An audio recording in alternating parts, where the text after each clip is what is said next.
Beep beep.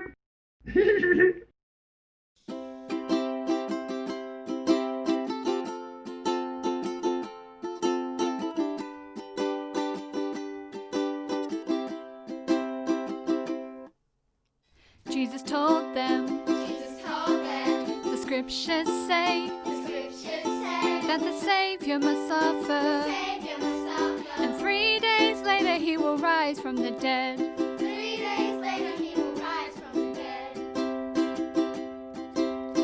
People around the world must be told to repent and so gain forgiveness in his name. That's Luke 24:46-47.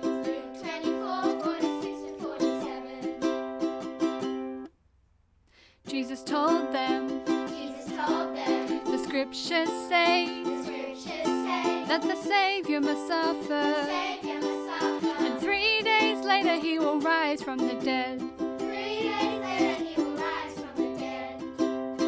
People around the world must be told to repent and so gain forgiveness in his name. People around the world must be told to repent and so gain forgiveness in his name. That's Luke 24:46-47.